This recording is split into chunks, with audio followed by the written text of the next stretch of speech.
déclare. Tu vois, Amen. Amen. Gloire à Dieu. Merci.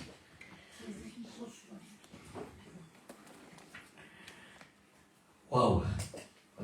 C'est bon d'être dans la présence de Dieu. Le Seigneur, il est magnifique. On est physiquement là, et puis des fois, pendant la louange, on peut être ailleurs. Hein. C'est intéressant parce que pendant la louange, j'étais plus là. Voilà, je suis retrouvé au désert en esprit, avec une patrouille de Tzal, avec des soldats israéliens qui marchaient dans le désert. Il y avait des chameaux, il y avait des véhicules de guerre et qui patrouillaient. Et le Seigneur me disait, tu vois, l'armée israélienne est reconnue dans le monde physique comme étant une des meilleures armées au monde, une des plus efficaces. Et ça doit être un exemple pour nous les chrétiens, pour être des guerriers efficaces au niveau spirituel. Et il a attiré mon attention sur le fait que les soldats, ils font seulement ce que les officiers leur disent de dire ou de faire. Et ils ne vont pas au-delà. Et le Seigneur me disait que si les chrétiens, mais aussi dedans, feraient ce que les responsables Saint-Esprit leur disent de faire, les résultats de l'Église seraient différents.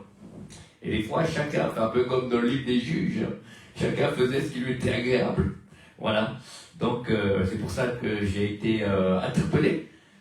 Nous avons été interpellés par cette vision que je vous partage, de cette armée, de groupe armé de soldats israéliens. Et ça nous appelle à avoir une certaine discipline avec Dieu, et que Dieu nous libère pas pour faire n'importe quoi, et qu'on puisse l'adorer et le connaître. Voilà, c'était ça que j'avais reçu pendant la louange. Et j'étais physiquement là, mais mon esprit était loin. Amen. Voilà. Alors le titre de cette trilogie, troisième message, s'intitule « Recevoir de Dieu ». Amen. Dans le sens, quand on prie pour quelqu'un, ou quand on prophétise, ou quand on veut amener la parole de Dieu à un petit groupe, au niveau prophétique, quels sont les moyens par lesquels, principalement, Dieu parle? Dieu parle tantôt d'une manière, tantôt de l'autre, nous dira dans Job. Mais il y a des fois une manière que Dieu a de parler qui est plus souvent. Amen. Après mes nombreuses années de mariage, j'ai pu découvrir quelle est la phrase que les femmes mariées disent le plus souvent et ce que les hommes mariés disent le plus souvent. Alors, pour les hommes mariés, la phrase que nous on dit le plus souvent, c'est « Qu'est-ce que tu fais ?» On dit c'est à notre épouse, et puis nos épouses nous disent le plus souvent « Où es-tu » Ça, c'est un fruit, pas de révélation, mais d'une vie commune. Voilà. Donc, quelle manière de Dieu nous parle. Et le moyen par lequel Dieu communique, c'est les visions. Voilà. Alors, il y a des visions fixes qui sont style carte postale. Donc, vous voyez un oiseau, vous voyez, voilà, une fleur. Voilà, c'est fixe. Principalement, Dieu parle comme ça, et on voit une image, ou soit on voit un extrait de film de quelques secondes, soit en noir et blanc, sans le son, ou soit en noir et blanc avec le son, ou soit en couleur avec le son, ou parfois sans le son. Hein. C'est par lequel Dieu parle le plus, c'est par le canal visuel intérieur. Amen. Puisqu'on a les cinq sens extérieurs, eh ben, Dieu nous parle au travers de la vue intérieure. Donc, Dieu dit à Zacharie, qu'est-ce que tu vois? Et il dit, je vois une branche d'olivier, etc. Donc, le moyen par lequel, principalement, Dieu parle à un enfant de Dieu, nous qui sommes sous le Nouveau Testament, on a tout le Saint-Esprit, eh ben, c'est par les images et les visions. Voilà. La première fois que j'ai vu un extrait de film avec le son, c'est intéressant. Ça racontait un bout de la vie de quelqu'un, et après je peux prier avec amour pour cette personne, et c'est une prière qui atteint le but, parce qu'il y a une révélation. Voilà. Et des fois c'est en noir et blanc, je ne sais pas pourquoi, des fois c'est en couleur, des fois c'est court, des fois c'est un peu plus long, des fois il y a que l'image et pas le volume, pas le son, voilà, et c'est Dieu qui donne. Amen. Donc c'est Dieu qui prend l'initiative. C'est beaucoup plus fort que quand on pose des questions. Et c'est bon à savoir que Dieu parle encore comme ça à son peuple. Amen. Et maintenant, le problème se situe dans l'interprétation. Voilà. Il n'y a jamais de problème avec Dieu parce qu'il donne, hein, il est un Père d'amour. Par le Saint-Esprit, il donne des révélations à nous, enfants de Dieu, on fait des visions, des images, et c'est bon. Amen. Où le problème se complique, c'est quand nous, avec notre propre intelligence, on veut interpréter une image de Dieu, ou une vision de Dieu. Et des fois, il faut prendre la vision au style littéral, c'est-à-dire ce qu'on voit réellement, rien de plus. Et des fois, c'est symbolique. Voilà. Je vais vous partager, dans un livre que j'ai lu au début de ma conversion, il y avait deux couples dans une église qui ont reçu la même vision pour le pasteur. Ils ont vu la voiture du pasteur et le plein d'essence qui brûlait. Alors le premier couple a prié pour la protection, pour pas que le pasteur ait un accident et que le réservoir brûle. Et d'autres ont dit, eh ben, je crois que Dieu nous demande de pouvoir donner de l'argent au pasteur parce qu'il brûle beaucoup d'essence et qu'il fait des visites. Voilà. Et c'était intéressant de voir deux mêmes visions qui viennent de Dieu et deux interprétations différentes. Et la véritable image, c'était que le pasteur était un peu inquiet parce qu'il n'avait pas beaucoup d'argent pour mettre pour l'essence. Et le couple qui a donné de l'argent, c'était juste. Donc le couple qui a prié pour pas que la voiture brûle, c'était pas le besoin actuel. Amen. Donc la même vision et l'interprétation. Et c'est pour ça que des fois, frères et sœurs, on peut avoir une vision qui est juste. Amen. Mais le problème, c'est l'interprétation. Parce que des fois, on veut prendre notre exemple de vie, parce qu'on n'a pas d'autres moyens, on se connaît nous-mêmes, et on dit, ben voilà. Et on interprète la vision avec nos moyens par lesquels on a vécu, que ce soit des moments difficiles ou des moments de joie. Et des fois, c'est juste, mais des fois, c'est pas ça. Des fois, ça n'a rien à voir. Je t'annoncerai des choses cachées que tu ne connais pas. Voilà, on ne peut pas avoir des références physiques, c'est simplement des révélations qui viennent. Et des fois, on a des pensées qui viennent, et puis, c'est de Dieu, on ne sait pas comment interpréter. Dans une réunion, il y avait une femme qui était debout, et je prie pour elle, elle demandait la prière à la fin, et je me mets tourner au pas de course autour d'elle pendant 3 fois.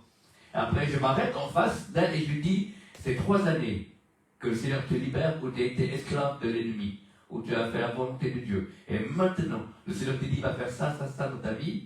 Et aussitôt, la femme, elle a poussé un cri, il y a une libération, et maintenant, elle a pu rentrer dans les plans de Dieu. Vous voyez? Donc, si j'aurais dit de manière, est-ce que ça rejoint quelque chose que j'ai vécu?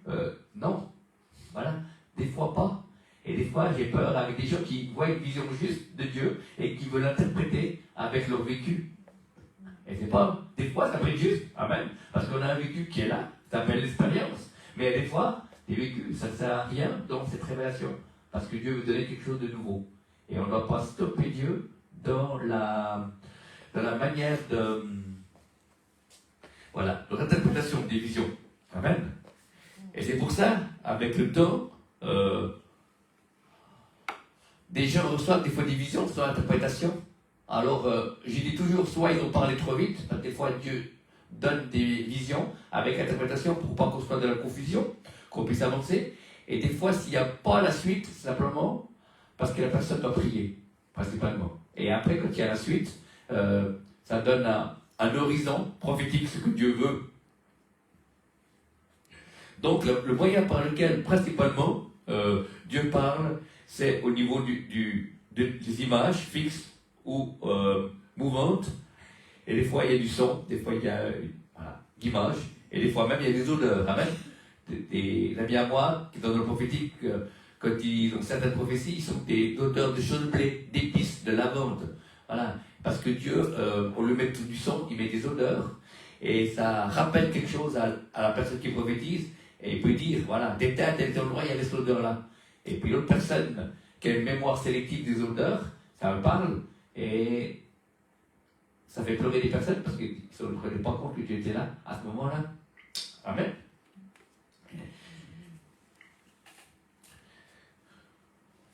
Donc le but c'est s'exercer, donner un maximum de paroles et puis interviewer les personnes.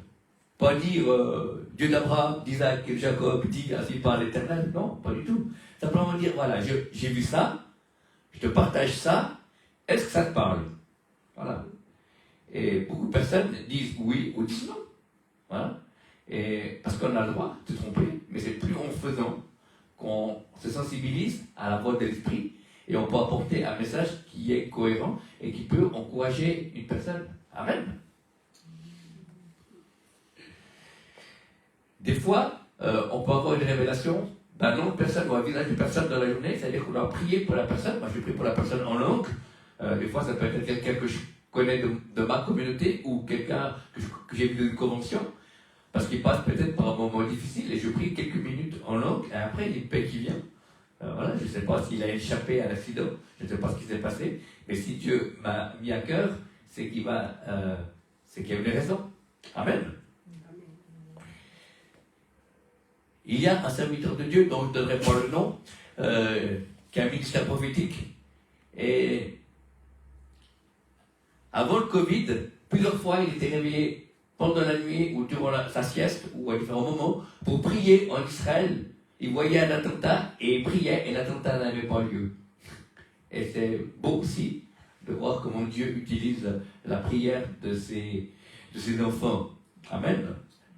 Et c'était passé aussi en Suisse, il y a eu une famille, deux familles qui se connaissaient, et il y avait leur fille qui était missionnaire dans un pays d'Afrique où il y avait la guerre civile. Et une nuit, ils ont été réveillés, ces deux couples, et ils ont prié pour cette fille. Et ils ont prié, ils ne savaient pas pourquoi, ils ont prié, prié, après la paix est venue.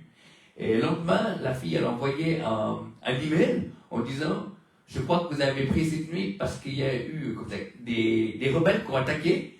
Et il y a eu quelque chose qui s'est passé où il y a eu de la fumée qui est sortie, on ne sait pas d'où, et ça a permis de nous cacher. Et on a pu fuir par la porte de derrière. Et tous les gens ont été volés ou arrêtés, mais nous, on a pu passer. Et ils ont compris que c'est à ce moment-là que les gens avaient prié. Donc, c'est intéressant de pouvoir avoir des révélations qui servent à prier. Voilà. Et des fois, c'est bien, pour s'exercer, de demander à une personne que l'on connaît: si j'ai vu ton visage ou j'ai reçu ton nom, pourquoi? Et la personne dit: oui, parce que j'étais chez le dentiste et j'ai eu peur, ou tout dira, parce que j'ai failli échapper à un accident, ou parce que j'ai eu une déception, ou comme ça. Mais, voilà. Et Dieu, on est une réponse pour notre frère et sœur. Amen. Et Dieu utilise, pas forcément besoin de prier des heures, mais des fois, 20 minutes, une demi-heure peut suffire et faire la différence. Voilà. Et des fois, on n'est pas obligé de tout connaître. Si on reçoit seulement le nom d'une personne, ou on voit le visage de la personne, on sait qu'on peut demander à Dieu d'intervenir. Et si on ne sait pas, ben on peut parler en toute langue. Dieu, il connaît. Amen. Donc, le premier moyen que Dieu parle le plus souvent, c'est par division fixe ou comme des mini-vidéos, extraits de films. Voilà. Le deuxième moyen, c'est entendre. Voilà. On entend la voix audible de Dieu à l'extérieur. Moi, je l'ai jamais entendu à l'extérieur, mais aussi à l'intérieur. Des fois, ça m'arrive d'entendre une voix. C'est pas après l'apéro, hein. C'est normal. Voilà. Une voix qui est à l'intérieur, comme s'il y avait un casque, un écouteur, mais pas à l'extérieur de la tête, à l'intérieur. Et puis cette voix me dit: prie maintenant pour Israël, ou bien prie pour cette personne, ou donne un verset biblique, et c'est la même voix que j'entends. Et c'est un moyen par lequel Dieu parle. Et des fois, quand je prophétise, comme cet après-midi, il y a eu des prophéties où j'avais que 2 mots. Et puis le Seigneur a rajouté, et je vécu ce passage que c'est marqué dans Jérémie: ouvre ta bouche et je la remplirai. Amen. Et des fois, nous, avec notre manière cartésienne, on reçoit peut-être 2 mots pour dire: ben, ça ne peut pas être Dieu, puisque Dieu, il est précis, Dieu, il est complet, et c'est vrai, et on n'ose pas dire. Mais des fois, on reçoit que deux mots. Un exemple académique, d'un coup, si on reçoit pendant la louange: je veux bénir aujourd'hui, 3 petits points, c'est pas quoi Dieu veut bénir, eh bien, c'est peut-être une pensée de Dieu, et il faut la dire. Et aussitôt on dit: Dieu veut bénir, et d'un coup, aujourd'hui, bénir les gens de moins de 50 ans, par exemple, vous voyez. Mais parce que j'ai osé dire le début, Dieu a eu le dernier mot, le mot de la fin, F-I-N, pas F-I-M. Voilà. Et c'est intéressant de se lancer, oser, prendre le risque de la foi. Et des fois, ça arrive que je ne reçois que 2 mots, et je me lance, et d'un coup, c'est une prophétie qui dure 2-3 minutes, voilà. Et je ne m'attendais pas, et tout le monde dit: waouh, t'as bien reçu ça, c'est génial. En réalité, je disais aux gens: excusez-moi, mais j'ai reçu que 2 mots, et Dieu a rajouté, Dieu a multiplié. Hein. Amen. Et c'est en parlant, que Dieu peut multiplier. Il peut rallonger une prophétie ou donner des précisions. Parce que des fois, les les termes que Dieu donne, des fois, peuvent nous aider. Parce que nous, on retient l'ensemble de la prophétie, mais des fois, il y a des mots. C'est plusieurs fois pour cette prophétie où il dit il faut attendre. C'est ça le motif. Tout ce qu'il dit, c'est bon, mais attendre. Voilà, attendre le temps, c'est pas le moment pour la décision, c'est pas le moment d'agir. Parce que c'est le facteur temps. Et c'est ça le plus difficile dans le milieu prophétique.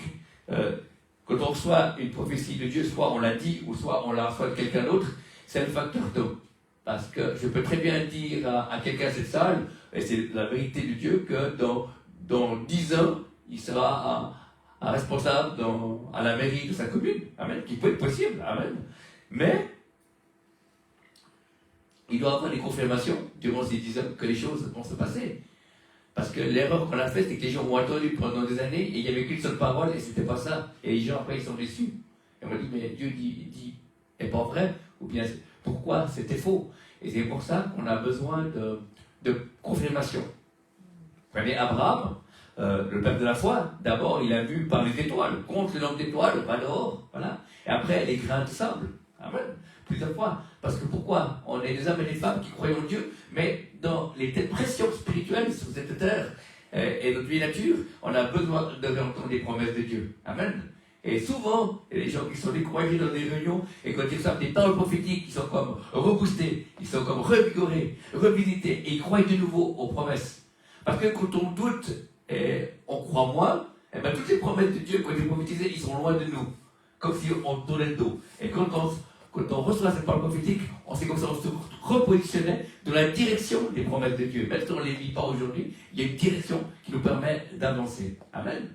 Et c'est pour ça que souvent, quand vous recevez une parole prophétique, souvent, ce qu'on vit, c'est le contraire.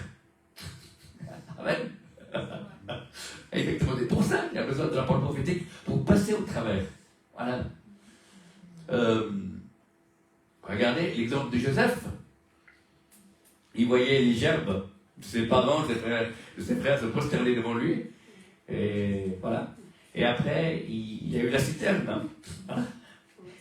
Il était mis de la citerne, il est vendu en Égypte. Après, il croyait enfin réussir dans la maison de Potiphar. Et puis, il a encore été accusé à tort. Et il s'est retrouvé en prison.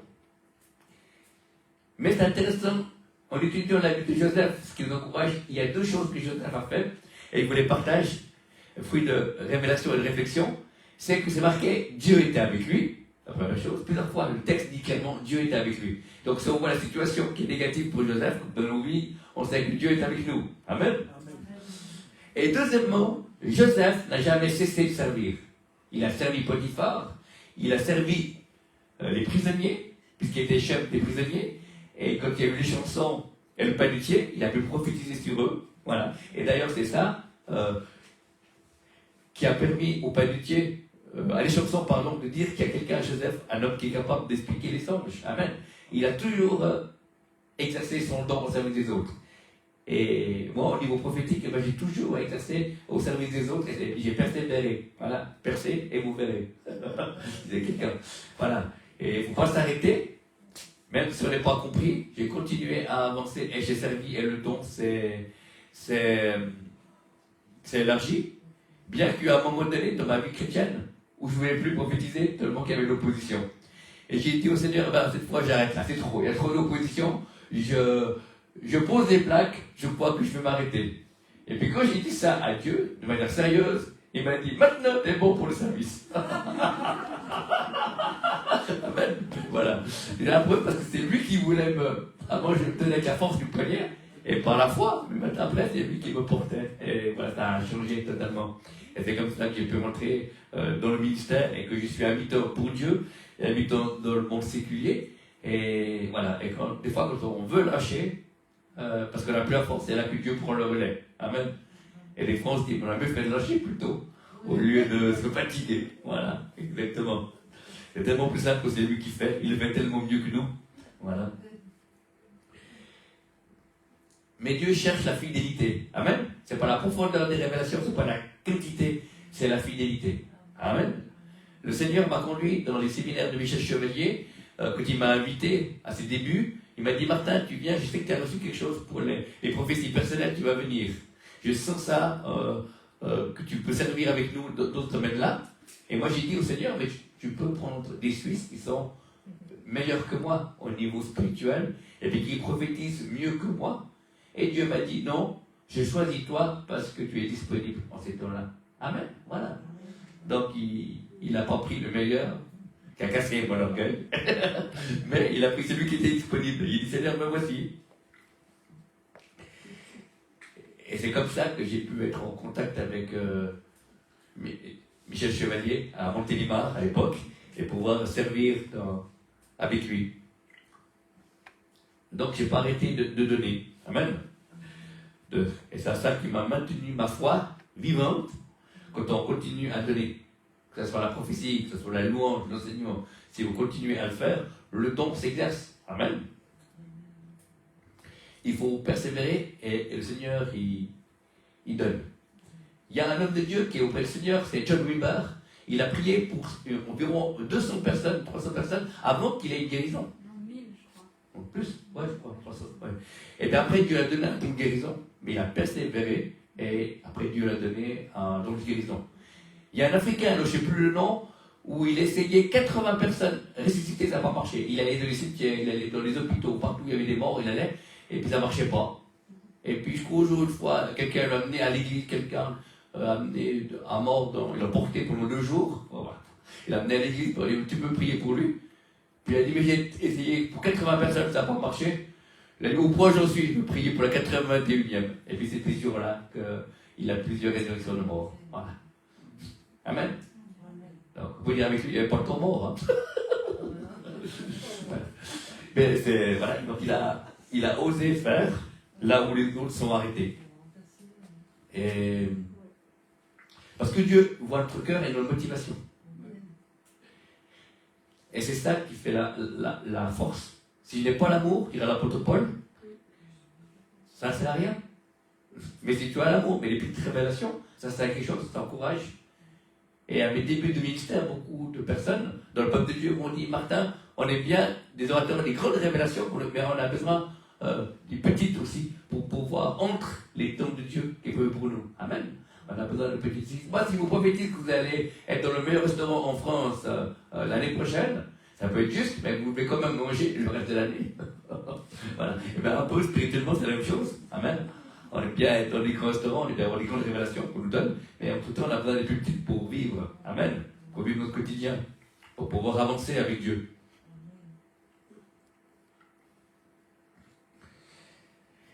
Et j'ai tellement été béni par des paroles prophétiques dans ma vie que je vais à mon tour bénir d'autres. Amen. Combien de fois j'ai été découragé et puis il y avait une parole prophétique qui était là. À l'époque, je n'étais pas encore marié et je me mettais dans une salle et après l'orateur venait vers moi puis il y avait une parole pour moi et ça m'encourageait. Amen. Et j'ai trouvé ça bon. À tel point qu'en Suisse, quand je suis revenu, j'ai prié pendant 2 ans, Seigneur, envoie en Suisse des hommes et des femmes qui t'écoutent et qui prophétisent. J'ai prié ça pendant 2 ans. Au bout de 2 ans, Dieu m'a dit, vas-y toi. Des fois, on a la réponse à nos prières. Attention, ce que l'on prie, c'est dangereux. Hein.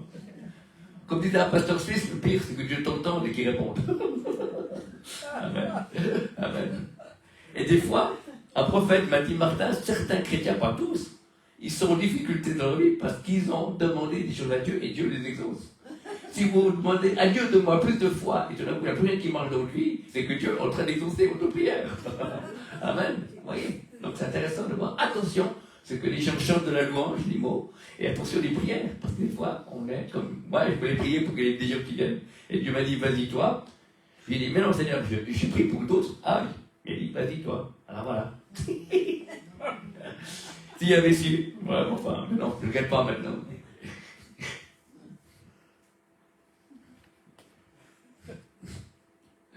Entendre un mot à début de phrase, ou bien Dieu parle souvent par des paroles d'un chant. Pas le cantique en entier, des fois une phrase d'un vieux cantique ou d'un chant de de soumission ou de flamme ou d'autres exos. Des fois, il y a des bouts de chant, une phrase qui vient d'un chant, et c'est la pensée de Dieu pour la personne pour qui je prie, ou même pour moi. Amen. Mais ce n'est pas un chant que je choisis au hasard parce que je l'aime bien, Mais des fois, c'est des chants qu'on a chantés dans le passé, puis qu'on chante moins dans les églises aujourd'hui.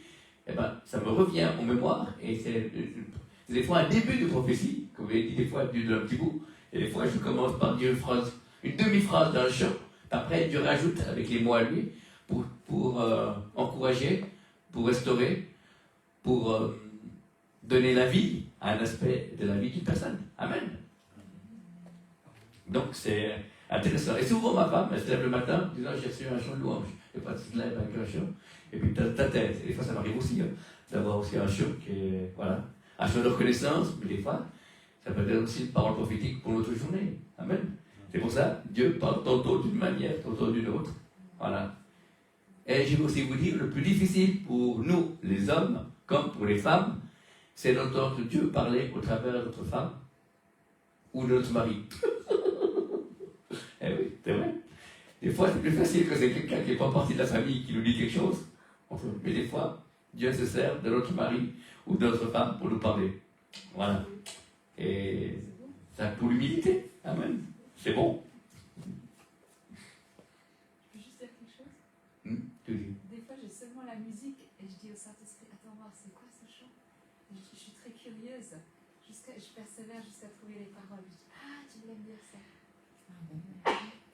Voilà, exactement.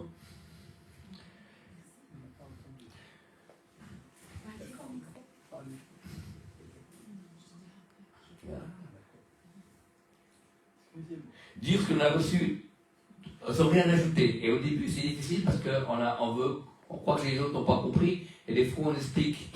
Et plusieurs fois, avec nos explications, on détruit la parole prophétique que Dieu nous a donnée. Alors, des fois, j'entends des prophéties dans les églises, en Suisse comme ailleurs, où c'est bon au départ. Après, les gens veulent expliquer leur prophétie. Et je dis, c'est dommage, parce que la première partie, c'était révélation. Ça pouvait parler à la communauté ou à une personne. Mais après, quand on refait des commentaires, des rajoutes, eh ben, c'est plus Dieu. Amen, c'est un commentaire. Voilà. Et des fois, il faudrait s'arrêter. Avec les années, on découvre que quand Dieu n'est plus là, il faut s'arrêter. Amen. Et voilà. Mais au début, on est tellement enthousiaste que des fois, Dieu n'est plus là et on continue. C'est pour ça qu'on prophétise partiellement. C'est pour ça qu'il faut retenir ce qui est bon.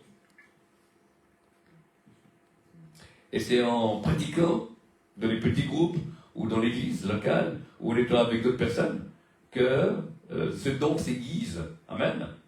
Et ça nous permet de rester dans l'humilité, mais de grandir. Parce que des fois, on refuse la prise de risque pour garder notre confort. Amen. Des fois, Dieu aimerait nous donner une parole, puis ça nous dérange, parce qu'on doit se lever, on doit dire quelque chose que nous ne voulons pas forcément dire. Et voilà. Et parce que Dieu veut qu'on s'engage. Et des fois, on est libre. Hein. On n'est pas des robots, on est des ouvriers avec lui. Et depuis, quand je reçois quelque chose, je ne suis pas sûr, ça arrive. Et ben j'attends 3 fois. Je dis, est-ce que c'est toi, Seigneur? Et puis je ressens la pensée qui revient un peu plus nette. Et je dis, ah, ça doit être ça. Et après, la 3e fois, je dis, ah ben c'est bon, je peux y aller. Voilà. Mais au début, c'est bien de dire, et puis après les gens trient. Des fois, je le dis au début, allez, dites ce que vous avez sous le cœur, et puis on criera. Et c'est vrai. Mais après, avec les années, avec l'expérience, un don, ça se travaille, on enseigne aussi les gens, j'ai aussi été enseigné par d'autres, et on fait des erreurs, comme à ski, hein. Mais le but, c'est de faire de moins en moins. Et c'est comme ça que l'on avance. C'est comme ça qu'on peut prophétiser, sans forcément être prophète, voilà, parce que c'est différent. Tout le monde peut prophétiser, mais tout le monde n'est pas prophète. Amen.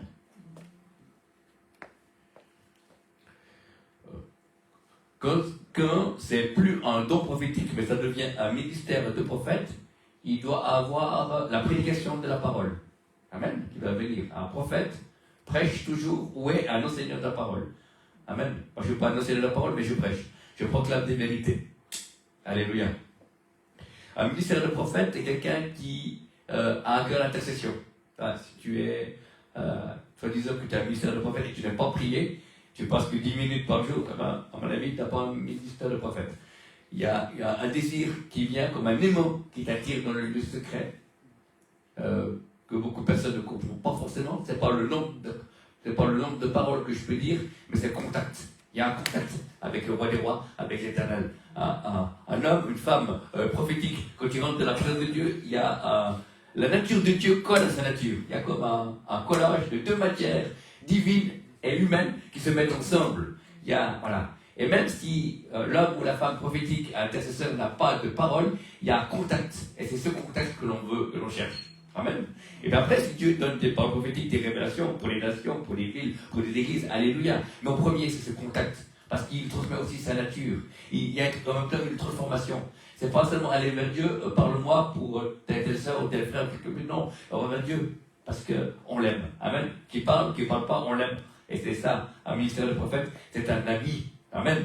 Abraham était l'ami de Dieu. Jean-Baptiste, l'ami de l'époux. Amen. Et si tu es prophète ou prophétesse, tu vas être un ami de Jésus. Amen. Passer du temps de sa présence. Et plusieurs fois, j'ai dit à ma femme, c'est pas les mots, c'est la qualité, la profondeur. Des fois, quelques soupirs, des fois, des cris du cœur, des fois, un peu de parler en langue, me met en contact avec le roi des rois et je suis renouvelé. Il n'y a pas eu de mots, il n'y a pas eu de révélation, il n'y a pas eu de trompette, il n'y a pas eu d'ange. Non, il y a eu un contact avec le Seigneur. Et c'est ça qui nous renouvelle. C'est ça qui nous fait aller de l'avant. On va passer l'éternité avec Dieu. Amen. Et comme disait un pasteur suisse, l'éternité c'est long, surtout vers la fin. Et au ciel, il n'y aura que des volontaires, hein. Personne qui sera forcé. C'est pour ça qu'on a l'habitude de vivre avec lui de notre vivant, puis on vivra avec lui après l'éternité. Amen. C'est beau. Amen. Et c'est ça, l'apôtre Paul, qui avait vu des miracles, a planté des églises, dira je cours, afin de le connaître lui. C'était ça qui l'intéressait. Il avait fait des miracles, il avait instauré des églises, mais c'est connaître, voilà. Connaître le roi des rois, connaître Jésus. Amen. Être comme Jean, l'apôtre Jean. Jean veut dire l'Éternel a fait grâce. Hein? Être sur la poitrine du Seigneur pour écouter les battements de son cœur. Waouh, c'est magnifique. Et c'est ça, dès le début de ma conversion, quand j'ai vu des hommes et des femmes de prière qui étaient transformés, en plus des paroles prophétiques, il y a quelque chose de particulier et je veux ressembler à ça. Amen. Et puis finalement, petit à petit, je conduis à pouvoir entrer dans cette dimension d'intimité avec Dieu. Et voilà, c'est pas la durée, c'est la qualité. Amen. Mieux vaut passer qu'une heure avec Dieu, puis c'est une qualité, on fait un avec lui, que plutôt vouloir passer 3 heures en rêvant, puis on n'est pas entier de ce qu'on en fait. Amen. Et voilà. Donc moi, je ne prêche pas la longueur, mais la qualité. C'est ça qui touche. Et beaucoup d'hommes de Dieu, quand ils voyagent dans les avions, ils ont moins de temps de prier que chez eux, ils cherchent la qualité. Ah, bien 10 minutes. Voilà. Je connaissais un homme de Dieu qui était dans un aéroport, il avait tout le temps, il n'avait pas beaucoup de temps. Quand il était chez lui, il pouvait passer 2-3 heures de la prière, mais quand il voyageait, il suffisait simplement 10 minutes dans un aéroport où il n'y avait personne. Il sentait cette Dieu, il est connecté, c'est bon. Et après, il pouvait faire le ministère, l'onction était là, la vie divine était là. Amen. Il suffisait de se brancher. Et des fois, c'est nous, on doit se brancher sur le Seigneur. Pas forcément longtemps, mais le fait qu'il nous touche, sa vie, sur notre vie, il y a une transformation, il y a un encouragement. Il y a quelque chose, des fois, la fatigue part. Amen. De la louange, le contact avec Dieu. Ça m'est arrivé plusieurs fois que j'étais fatigué, puis je passais un temps de louange, je vous ai connecté à Dieu, pouf, était renouvelé. Amen. Et là, je vous dis, aussi une clé pour le service, si vous faites ce que Dieu veut, vous serez renouvelé. Moi, Dieu m'a appelé à prêcher, à prophétiser, à prier pour les gens. Voilà. Et quand je fais ça, je peux le faire pendant des heures. Et puis après, quand je suis fatigué, Dieu peut me rebooster, et puis je peux repartir pour un tour. Amen. C'est fantastique. Parce que Dieu nous fait rentrer dans les œuvres qu'il a préparées d'avance. Et je me souviens, à mon téléphone chez Michel Chevalier, c'est la première fois que j'avais prophétisé pour 40 personnes, mais ça m'est jamais arrivé. Et les 20 premières personnes, ça allait. À 21e, je commençais à être fatigué. Et tout d'un coup, dans l'estomac, il y a comme un réservoir supplémentaire qui s'est ouvert, qui s'est ramassé. Et j'étais de nouveau ravitaillé. Et j'ai pu prophétiser sur 20 autres personnes. Voilà, et c'est comme ça pour la fois que j'ai pu prier pour 40 personnes. Et c'était. C'est l'heure qui a passé, gloire à Dieu. Voilà. Et puis des fois, il y a moi, mais c'est pas grave. Ce qui compte, c'est de faire sa volonté. Amen. Et vous pouvez aussi développer ce don, pas forcément avoir un ministère de prophète, mais développer l'écoute de la voix de Dieu. Et ça, on a besoin. Pourquoi Paul a dit dans la Bible que la prophétie, c'est aspirer aux dons les meilleurs, surtout à ceux des prophéties. Pourquoi? Parce que c'est apprendre à écouter la voix de Dieu. Et si on écoute la voix de Dieu, on peut exercer la parole de connaissance, parole de sagesse et les autres dons de l'esprit. Amen. Il y a des raisons pour ça, il a dit. Et chacun a l'esprit de Dieu. La prophétie, c'est pour tout le monde. Et on peut se servir les uns les autres. Avec des paroles prophétiques simples ou plus approfondies. Amen. Mais il ne faut pas mépriser les petits commencements. Et des fois, on prend des exemples d'hommes et femmes de Dieu, comme Pierre-Daniel Martin ou Anne Griffith, des gens qu'on aime, Pierre Offert, mais ils n'ont pas commencé comme ça. Ils sont peut-être au chapitre 120 ou 300 de leur vie, et nous, on est au chapitre 2. Donc, on ne peut pas se comparer et dire, tant qu'on n'arrive pas à atteindre ce qu'ils ont fait, on n'est pas prophète. Non, il y a des débuts. Amen. Billy Graham, son premier message, il a prêché en 2 minutes. Il a dit, maintenant il est fini. C'est quelqu'un a quelque chose à rajouter, qui vient de le dire. Voilà, c'est la première fois qu'il prêchait. Voilà. Puis après, c'est venu le docteur Billy Graham, qu'on le connaît, qui a amené des milliers de personnes au salut. Mais il a bien fallu... il commence par un moment. Amen. Et c'est pour ça que des fois, on est trop sévère avec nous-mêmes ou avec les autres, et qu'on doit s'encourager plutôt que de se critiquer, et puis aider les autres à aller plus loin. Moi, je me réjouis quand j'entends une personne qui prophétise pour la première fois, comme une personne qui a l'habitude et qui veut aller plus loin. Amen. Voilà, c'est le même Seigneur, le même esprit, mais ils ne sont pas au même stade, et je suis émerveillé de ces deux cas de figure. Dans les deux cas, c'est Dieu, et c'est bon. Amen. Mais le pire qu'il peut avoir dans l'église, c'est quand on veut faire une compétition prophétique, celui ou celle qui a la meilleure prophétie, et ça c'est faux, ça ne plaît pas à Dieu. Mais si le but c'est l'amour, la compassion, le bien-être de ton frère, Dieu va te donner des paroles, pas pour que tu sois le meilleur, mais pour que tu puisses aider. Et moi je demande toujours pour que ce soit efficace dans la vie des autres, pas pour être le meilleur. Ce sont des plusieurs prophètes, ça arrive des fois être avec un ou plusieurs autres serviteurs de Dieu. Et bien si les autres ils ont libéré 10 paroles et moi j'en libère que 3, et ben, je serais content pour les 3 que j'ai libérés et je me réjouis pour les 10 autres paroles que les autres frères et les autres ministères ont libérées. Amen. Voilà, ce qui compte c'est que Dieu parle. Amen. Et quand il y a plusieurs serviteurs de Dieu, et ben, on évite le végétarien et voilà, et on ne vole pas la gloire à Dieu. C'est pour ça. En Suisse, il y avait un homme qui était paysan, il était garçon de ferme, et puis il faisait extraire les vaches et tout ça, et il avait un fort don de guérison, mais personne n'allait vers lui quand il y avait des réunions. Mais pendant son travail, les gens savaient où il habitait, alors il allait vers lui et disait, est-ce que tu peux prier pour moi? Et la personne priait et beaucoup ont été guéris. Amen.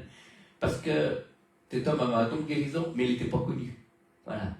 Et quand il y avait des orateurs, les gens, tout le monde allait vers les orateurs, personne ne venait vers lui, mais quand il savait que les gens souffraient, eh ben, il allait le trouver. Et maintenant, cette personne est décédée. Mais c'est intéressant de voir qu'il ne faisait pas de bruit, mais il avait reçu quelque chose du Seigneur, et beaucoup de personnes ont été guéries au travers de lui. Voilà. Amen. C'est beau. Dieu fait comme il veut. Et le but pour nos vies, c'est d'apprendre les uns des autres. Moi, je peux apprendre de vous, et vous pouvez apprendre de moi. On peut apprendre des erreurs des autres, on peut pas passer par là. Et comment... Moi, j'ai une plateforme prophétique avec d'autres serviteurs de Dieu qui sont prophètes. Eh ben, on partage des cas de figure, comme moi, tu as dans une église, tu reçois ça, comment tu dois le dire, ou comme ça. Voilà. Et c'est bien d'avoir des gens avec qui partager. Et c'est comme ça qu'on grandit. Parce que même si on est appelé à entrer dans la révélation, des fois, ce qu'on dit peut être un peu faussé, ou peut-être on a le timing qui est faux. Et en étant avec d'autres serviteurs de Dieu, eh ben, on peut mettre ensemble, dire est-ce que ce que j'ai reçu là pour la Suisse ou pour la France, est-ce que c'est plus moi ou c'est plus Dieu? Amen. Voilà. Et c'est intéressant. La vision que j'ai reçue quand il y avait la guerre en Ukraine, c'était quelque chose qui j'ai même partagé à l'émission où il y avait Bishop Claudio, où j'avais vu les anges qui étaient au ciel, et puis l'Ukraine, la frontière, avec des anges partout, des chars de feu, voilà. Et tout d'un coup, il y avait la voix de Dieu le Père qui disait pas plus loin, pas plus loin. Et puis après, j'ai dit au Seigneur, comment ça se fait que ça va pas plus loin? Eh bien, Dieu me dit parce que tous les intercesseurs du monde entier ont prié pour l'Ukraine et le conflit est resté sur le terre de l'Ukraine. Amen. Oui. Donc, ça va, c'était beau. C'est une vision. Et voilà. Et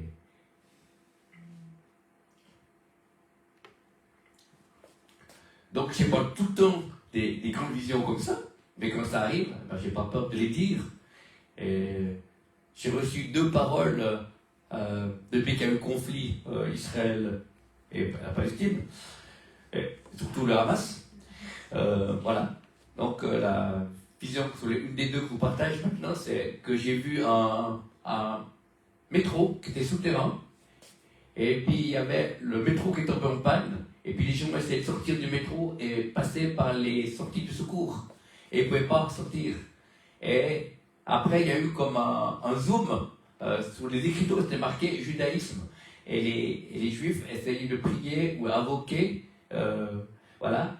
Et ça ne marchait pas. Et puis plus loin, il y avait un passage où c'était marqué Yeshua. Et ceux qui rampaient allaient un peu plus loin, passaient par cette porte. Et c'était la nouvelle naissance. C'était vraiment beaucoup de juifs pour reconnaître Yeshua comme le Messie. Amen. Et voilà. Et j'ai partagé cette parole aux 2 réseaux de prière. Ils ont pris ça au sérieux. Et puis voilà, ça peut aider. Amen. Voilà. Mais le but, ce n'est pas la quantité de paroles. Pour moi, je vise la qualité. Amen. Voilà. Parce qu'on a vu sur Internet certains prophètes qui mettent des prophéties, tout d'un coup, au bout d'une semaine, ils enlèvent, parce que c'est pas ça. Et ça, je trouve, c'est pas normal. C'est pas ça qui donne gloire à Dieu. Ça fait pas sérieux. Mais tandis que c'est quelqu'un qui soit connu, moins connu ou pas connu, donne une parole prophétique qui est efficace, utile, à mon avis, ça peut rester dans les mémoires. Et c'est bon d'utiliser ces révélations. Amen. Et puis quelqu'un, un homme ou une femme qui a appelé au ministère de prophète, aussi Dieu lui dit. Amen. Dieu lui dit. À un moment donné, Dieu doit te dire au travers d'autres personnes, mais également à toi-même. Moi, j'ai reçu Jérémie, avant la fondation du monde, je t'avais établi, tout au sein de ta mère, prophète des nations. Amen. Voilà. J'ai reçu ça, c'est un verset qui m'a parlé bien des années avant que je prophétise et que je rentre dans le milieu charismatique. Voyez? Et après, le Seigneur vient pour transformer. Plus on est transformé, plus et notre prophétique change. Amen. Les gens le disent, les gens le voient et les gens le ressentent.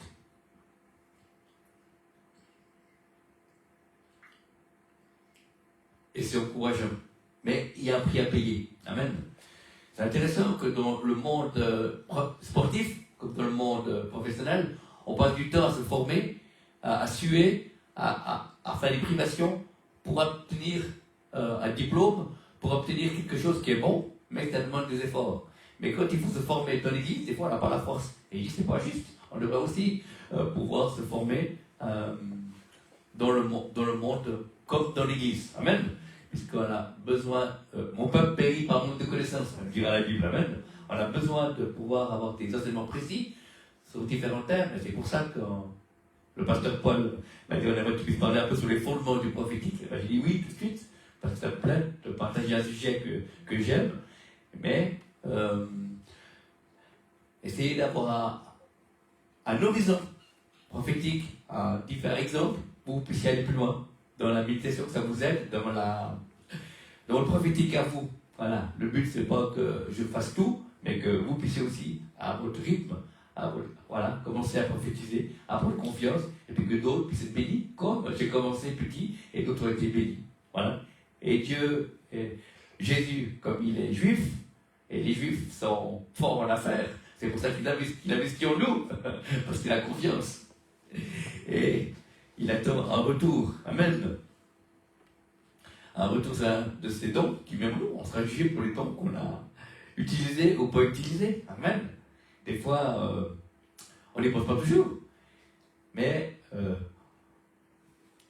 on continue à attendre Dieu en servant. Amen.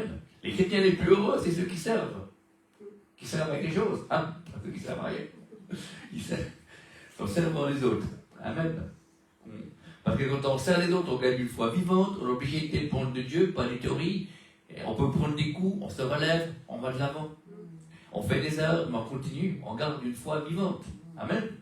Et c'est ça que l'ennemi n'aime pas, c'est parce qu'il y a la vie. Et s'il y a la vie, il y a l'espoir. Et avec Dieu, il y a la vie et l'espoir. L'amour, la foi et l'espérance sont les sources du royaume. Donc on s'encourage les uns les autres à avancer dans notre propre marche prophétique pour découvrir toujours plus le cœur de Dieu. Amen. Et c'est ça le but. C'est que pas que nous on soit connus, mais que lui soit connu au travers de notre vie qu'il aura restaurée, au travers de nos couples qu'il aura réparés, au travers de nos familles qu'il aura sauvées. Amen. Et c'est ça. On est en marche. Et je suis enthousiasmé. On vit vraiment les temps de la fin. Et on est heureux de ne pouvoir pas vivre autant des dinosaures, mais vivre autant maintenant, où il y a des choses merveilleuses qui peuvent se passer, même s'il y a des choses difficiles, des bruits de guerre, ou des choses qui peuvent attaquer terroristes, ou des choses qui peuvent se passer. Mais on sait une chose, c'est que Jésus revient bientôt. Amen. Et on sera là pour attendre ce retour. Et on verra celui qu'on a cru. Amen. Puisque la Bible dit, vous aimez sans l'avoir vu. Vous croyez sans le voir. Amen. Et il y a une joie qui est là. Et on ne se lasse pas de lui. Amen. Alors voilà, c'était ça que je voulais dire pour cette troisième réunion. Seigneur Jésus, merci que tu bénisses chacun et chacune de ces personnes qui ont écouté ou qui regardent au travers les médias, ces enseignements, que ça puisse les aider dans leur méditation, ça puisse les aider dans leur service pour Dieu, dans le domaine de la prophétie, afin qu'ils puissent grandir, Seigneur, et qu'ils puissent avancer. C'est le but, Seigneur. Comme disait Moïse, que tout le peuple de Dieu soit composé de prophètes ou de gens qui prophétisent. Seigneur, merci de nous permettre d'entrer dans une dimension prophétique des temps de la fin. Merci parce que ton esprit est là. Et merci parce que les dons de Saint-Esprit sont à notre disposition et que nous puissions être remplis de Saint-Esprit, nous puissions servir et qu'il soit glorifié et qu'il y ait plus de guérison dans l'Église, plus de conversion, plus de libération, plus de paroles prophétiques, plus de problèmes résolus. Seigneur, on te demande cela, plus de louanges. Et Seigneur, plus de tout, Seigneur. Mais on a besoin de ton esprit pour cela. On a besoin des uns et des autres. Merci, Seigneur, parce que tu es là au milieu de nous et tu agis dans chacune de nos vies. Et nos vies sont là, une réponse à un besoin de quelqu'un d'autre. Amen. Ta vie est une réponse aux besoins de quelqu'un d'autre. Amen. Amen. Et des fois même, aider une personne, ça a pu changer une vie. Je conclurai par ça. Il y a eu en Angleterre une grand-maman qui voyait à l'université où les étudiants, c'était des collèges que de garçons, pas mixtes, il n'y avait que des hommes. Et puis il disait, mais Seigneur, ils sont tellement nombreux, je ne peux pas prier pour ces 400 et 500 jeunes. Et Dieu dit à cette grand-maman, prie pour un seul qui se convertisse. Et elle a prié pour un seul, et il y en a un seul qui s'est converti. Et cette personne, c'est George Weber. C'est le créateur de Opération Mobilisation. Voilà, donc, on prie Dieu pour sauver un seul. Au travers de cet homme, il y a une organisation d'évangélisation qui est un peu le cousin ou le frère de Génération Mission. Voilà, c'est aussi des groupes missionnaires. Voilà. Et c'est intéressant, là, il y a eu la foi pour une personne. Et ce jeune homme anglais, et puis George Weber, qui dirige des écoles de prière et puis qui évangélise beaucoup. Et puis, au travers de cet homme, des milliers ont trouvé la foi. Amen. Alors voilà, donc je vous remercie, que le Seigneur vous bénisse, que le Saint-Esprit vous dérange, et que vous puissiez être bénis. Amen. Voilà. Et je rends la parole à Pasteur Paul. Merci beaucoup. Merci beaucoup pour tous ces messages qui nous ont encore bénis et encouragés. Restons ouverts au Saint-Esprit ce soir quand nous rentrons. Dieu veut nous parler encore. Le Saint-Esprit parle.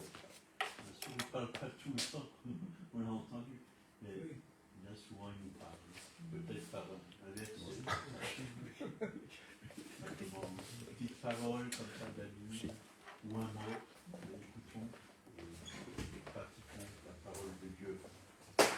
Voilà, donc demain, culte avec Agathe aussi après le culte, ceux qui peuvent venir, soyez les bienvenus. Voilà, on continue. Ce sera certainement un autre thème que la prophétie demain. Tout à fait un autre thème, mais c'est bon. Ce que Dieu a nous apporté, c'est toujours bon. Amen. On veut toujours prendre ce qu'il nous dit. Voilà. Que le Seigneur vous bénisse. Bonne nuit et à demain. Caméra, oui. Bonsoir caméra. On va vous éteindre. Hein.